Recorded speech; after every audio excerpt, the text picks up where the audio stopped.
नमस्कार, प्रभात साक्षी पॉडकास्ट में आप सभी का स्वागत है। आज के इस पॉडकास्ट में बात करेंगे कि क्या थाईलैंड कंबोडिया की लड़ाई में आया वैश्विक मोड़, शिव मंदिर बना चीन अमेरिका का अखाड़ा।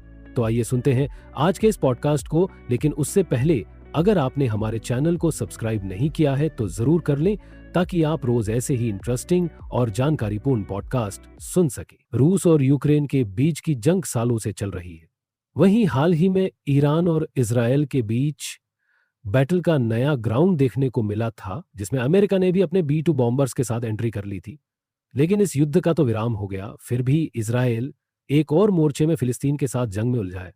वहीं डोनाल्ड ट्रंप शांति का राग अलाप रहे हैं, लेकिन विश्व में एक और युद्ध का मोर्चा खुल गया है।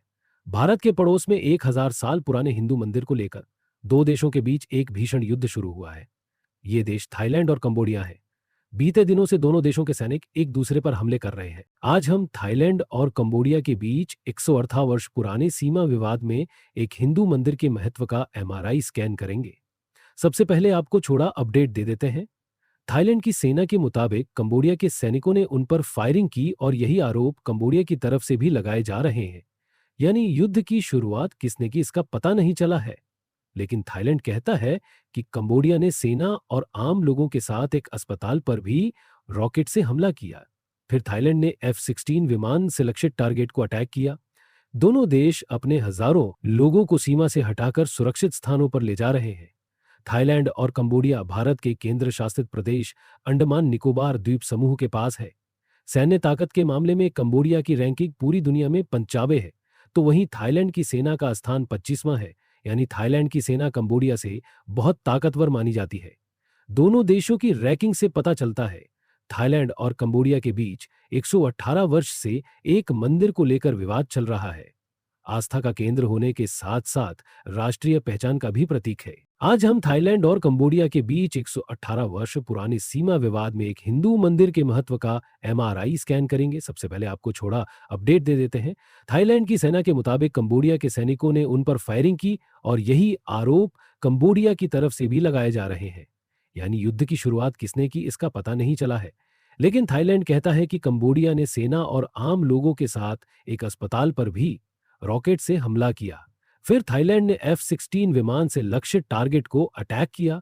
दोनों देश अपने हजारों लोगों को सीमा से हटाकर सुरक्षित स्थानों पर ले जा रहे हैं। थाईलैंड और कंबोडिया भारत के केंद्र शासित प्रदेश अंडमान निकोबार द्वीप समूह के पास है। सैन्य ताकत के मामले में कंबोडिया की रैंकिंग पूरी दुनिया में 95 है, तो वहीं थाईलैंड की सेना का स्थान 25वां है। यानी थाईलैंड की सेना कंबोडिया से बहुत ताकतवर मानी जाती है। दोनों देशों की रैंकिंग से पता चलता है, थाईलैंड और कंबोडिया के बीच 118 वर्ष से एक मंदिर को लेकर विवाद चल रहा है। आस्था का केंद्र होने के साथ साथ राष्ट्रीय पहचान का भी प्रतीक है। मंदिर को लेकर लड़ाई और चली गोलियां भारत से हजारों किलोमीटर दूर स्थित प्रिय विहार के शिव मंदिर को दोनों देश अपने अपने देश का हिस्सा बताते हैं। मंदिर को लेकर थाईलैंड और कंबोडिया के बीच काफी विवाद हो चुका है और ये विवाद अभी भी जारी है। वे मंदिर को लेकर हाल ही में दोनों देशों के बीच फायरिंग भी हो चुकी है। दरअसल फरवरी माह में कंबोडिया की एक सैन्य टुकड़ी ने मंदिर में पहुंचकर अपना राष्ट्रगान गाया था, जहां थाईलैंड की सेना ने इसको विरोध किया। धीरे धीरे हालात इतने गंभीर हो गए कि 28 मई को दोनों देश के बीच फायरिंग शुरू हो गई। चोंगबुक की पहाड़ियों पर विवाद के चलते आज तक दोनों देशों की सीमाएं यहां स्पष्ट नहीं है।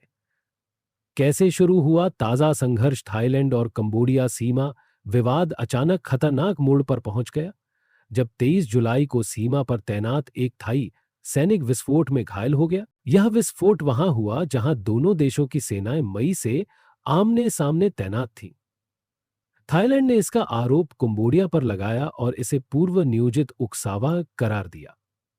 गुरुवार को थाई अधिकारियों ने दावा किया कि कंबोडियाई सेना ने थाईलैंड के 4 सीमावर्ती प्रांतों सुरिन, सिसाकेत, बुरीराम और उदोनथानी में रॉकेट दागे। इस हमले में 11 थाई नागरिक और एक सैनिक की मौत हो गई। जवाब में थाई वायुसेना के F-16 लड़ाकू विमानों ने कंबोडिया पर हमले किए। थाईलैंड के गांवों से आए वीडियो में दिखा कि नागरिक अपने घरों को छोड़कर बंकरों में शरण ले रहे हैं। हमले के बाद दोनों देशों के बीच संबंध बेहद खराब हुए। थाईलैंड ने कंबोडियाई राजदूत को निष्कासित कर दिया और सभी बॉर्डर चेक पॉइंट बंद कर दिए। कंबोडिया ने भी बैंकॉक स्थित अपने दूतावास को खाली कर दिया। इस पूरे विवाद की वजह डंगरेक पहाड़ियों में स्थित 900 साल पुराना शिव मंदिर प्रासातामुइन थोम है। दोनों देश इस पर अपना हक जताते हैं। मंदिर भले थाईलैंड के वर्तमान नक्शे में आता हो, लेकिन कंबोडिया इसे अपनी धरोहर मानता है। थाईलैंड कंबोडिया ने एक दूसरे पर पहले गोलीबारी का आरोप लगाया। कंबोडिया के पीएन हुन मानेत ने संघर्ष की पूरी जिम्मेदारी थाई सेना पर डालते हुए कहा कि थाई सैनिकों ने मंदिर को बंद करवाया और पहले गोली चलाई। कंबोडिया को अपनी भूमि की रक्षा के लिए मजबूरन जवाबी कार्रवाई करनी पड़ी। राजनीतिक संकट के चलते निलंबित थाई पीएम पैटोंगटोन शिनवात्रा ने सोशल मीडिया पर लिखा कि कंबोडियाई सेना ने ही सबसे पहले गोलियां चलाई, जिससे नागरिकों की जान गई। फ्रांस की वजह से शुरू हुआ था सीमा विवाद। थाईलैंड, कंबोडिया और लाओस की सीमाओं के संगम को एमराल्ड ट्रायंगल कहते हैं। 1904 में फ्रांसीसी औपनिवेशिक प्रशासन ने फ्रैंको सियामी संधि के तहत बॉर्डर मार्किंग के लिए डांगरेक पर्वत को आधार बनाया। 1907 में जब फ्रांसीसी सर्वेक्षकों ने नक्शा तैयार किया तो उन्होंने प्री विहार मंदिर को कंबोडिया में दिखाया। थाईलैंड ने कई मंदिरों को लेकर आपत्ति जताई और यहीं से सीमा विवाद शुरू हुआ। यूएन और आईसीजे ने मामला शांत कराया। 1959 में कंबोडिया ने मामला आईसीजे में पहुंचाया था। 1962 में कोर्ट ने प्री विहार मंदिर को कंबोडिया का हिस्सा माना। थाईलैंड ने फैसला स्वीकारा, पर मंदिर के आसपास की सीमाओं पर विवाद बरकरार रहा। 2011 में आईसीजे ने फिर अपने पूर्व निर्णय को दोहराया। यूनेस्को से विवाद क्यों भड़का? 2008 में कंबोडिया ने प्री विहार शिव मंदिर को यूनेस्को विश्व धरोहर घोषित करवाया तो थाईलैंड ने इसका विरोध किया। इसके बाद सीमा पर सैन्य तनाव बढ़ा। 2011 एक हफ्ते चली थी जंग। 2011 में इस विवाद ने घातक रूप ले लिया। सप्ताह भर की लड़ाई में कम से कम 15 लोग मारे गए और 36,000 से ज्यादा नागरिकों को विस्थापित होना पड़ा। मई 2025 से आमने सामने थी। सेनाएं 28 मई 2025 को झड़प में कंबोडियाई सैनिक की मौत से तनाव। थाईलैंड की पीएम पैटोंगटोन शिनवात्रा ने संबंध सुधारने के लिए 15 जून को थाई पीएम ने हुन सेन से बात की, लेकिन 18 जून को यह निजी कॉल लीक हो गई और थाई पीएम के खिलाफ देश भर में आक्रोश फैल गया। थाईलैंड की संवैधानिक अदालत ने 1 जुलाई को पैटोंगटोन को निलंबित किया। अब 23 जुलाई को थाई सैनिक का लैंड माइन से पैर उड़ा। जवाब में सैन्य कार्रवाई। चीन और अमेरिका का प्रॉक्सी वॉर। थाईलैंड और अमेरिका पर अमेरिका और चीन का भी सपोर्ट है। भले ही लड़ रहे कंबोडिया और थाईलैंड हो, लेकिन ये चीन और अमेरिका के बीच का प्रॉक्सी वार है। थाईलैंड 522 बिलियन की है, कंबोडिया की इकोनॉमी 30 बिलियन की है। कंबोडिया थाईलैंड के मुकाबले काफी कमजोर है। कंबोडिया ने अपनी कमजोरी को मजबूती देने के लिए चीन का साथ लिया। वहीं पाकिस्तान ने कंबोडिया के सैनिकों को फाइट करने की ट्रेनिंग भी दी। थाईलैंड को अमेरिका बैक कर रहा है। अमेरिका के अप्रूवल के बाद ही थाईलैंड ने कंबोडिया पर अटैक करना शुरू किया है। थाईलैंड काफी बड़े हमले भी कर सकता है। थाईलैंड के लिए अमेरिका अपने सैनिक भी भेज सकता है। जिसका भी इस रीजन पर कंट्रोल होगा, आसान देश उसके प्रभाव में आ जाएंगे। आज के लिए इतना ही। अगले पॉडकास्ट में किसी और मुद्दे पर देंगे आपको विस्तृत जानकारी। तब तक के लिए जुड़े रहें प्रभा साक्षी के साथ।